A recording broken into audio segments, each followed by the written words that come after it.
that you may feel when you need to talk in public. Many people feel shy and overly self-conscious when they need to talk in public. But we all know that speaking in public is a chance to shine, to face professional opportunities, to meet and connect with new people, to prompt new ideas and possibilities. We cannot throw all that away just because of the apprehension that we may feel. I believe it's a challenge to be surmounted. In this speech, I will describe what are the symptoms of public apprehension, why does it happen, and what can be done to help you to overcome the apprehension that you have. So, I want to illustrate the symptoms with my own experience. Once, I had to talk about my work in a big conference. My supervisor and other people that I respected a lot was there in the audience. I felt it's extremely important not to lose my face. I must not shame my supervisor. I must do my best. And all that thoughts exaggerated my anxiety. I talked to myself, Leah, please calm down. Everything will be fine. But the more I tried to calm down, the more terrified I became. Everything started to flow in front of my eyes. My hands were shaking like in a Parkinson's disease, and I could neither handle the paper nor read what I have prepared. If I could hide, I would hide, but I had nowhere to hide. So I felt hopeless and very disappointed from myself. But I had a supervisor in the audience, and she looked at me gently, and she nodded with her head, and I looked at her, and I felt accepted, and somehow I entered the state of flow. I blended with the situation and the people in it, and I started talking smoothly. I felt relaxed, and my confidence came back to me. That experience inspired me to learn about public speaking apprehension. I read articles that were written by leading psychologists in this field, and I want to share with you what they have found. So, what is that sets people off? Physiologists say that we have two parts in our autonomic nervous system, a parasympathetic nervous system and sympathetic nervous system. At the moment of stress, our sympathetic nervous system is activated. A part of the brain called amygdala warns you, watch out. That's your body's fight or flight response. Your body secretes chemicals called epinephrine, norepinephrine, and cortisol, and it causes the blood pressure to go up. Your pulse goes up. Your breathing gets more shallow. Because of epinephrine, your blood goes to the large muscles in your hands so that you can fight better. Because of norepinephrine, your blood goes to the large muscles in your legs so that you can run away much better.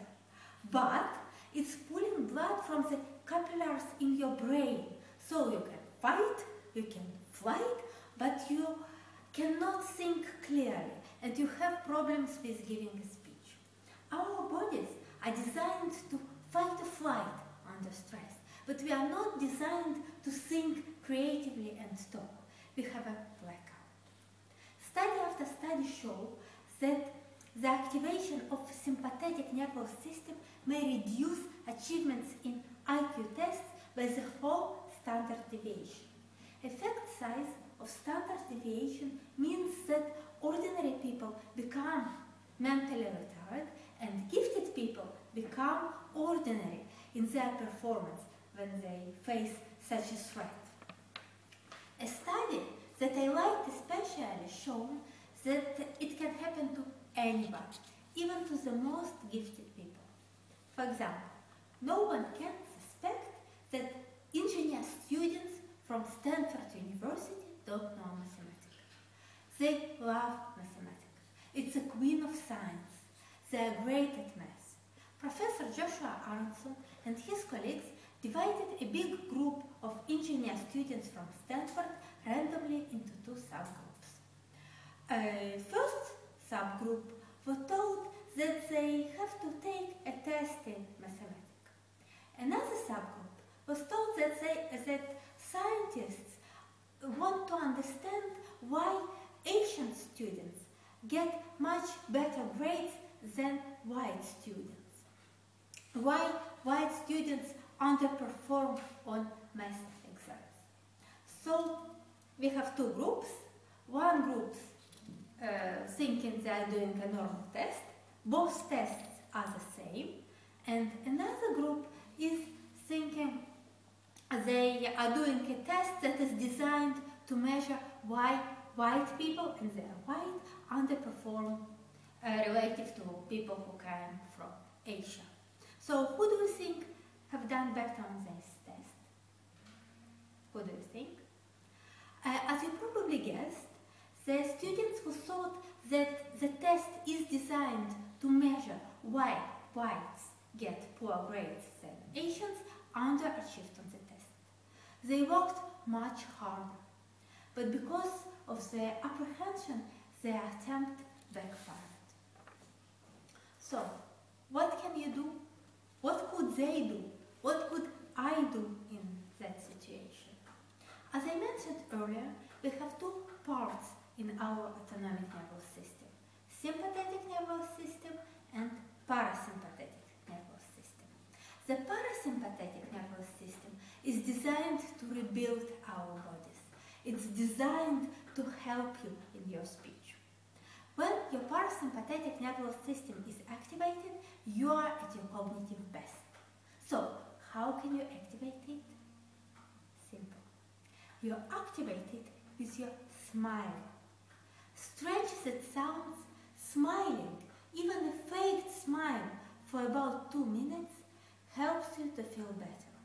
Smile puts more oxygen into your nose, and good chemicals such as oxytocin and vasopressin are released into your blood. They open your blood vesicles. You breathe more deeply. Your blood pressure goes down. You feel more lifted. You are more amused. You are joyful. And you can share your feelings with your audience. Before you go to give a speech, you can hide somewhere. Take a dominant position, like that one, dominant position. Or you can take a victory position, like this one. Victory position is the one that sportsmen who have just won a medal take, this one. And smile. Smile for about 2 minutes. Good luck.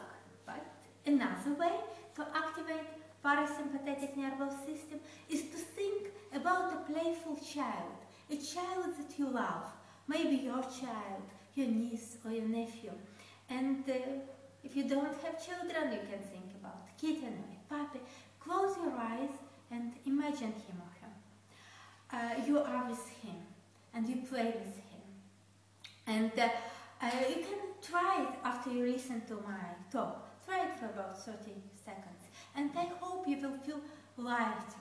You will feel free, relaxed and warm. So, in conclusion, public speaking apprehension can happen to anybody, even to the most gifted people. That's okay. That's normal. If it happens to you, don't force yourself to relax. Don't push yourself not to blush. It's impossible. Sympathetic nervous system is unconscious and uncontrolled. But you can take a dominant position, like this one, and you can think about someone that you love, maybe a child, or a friend, or maybe someone who is important to you, and who loves you, and will love you, doesn't matter how well you perform in your public speaking exercise.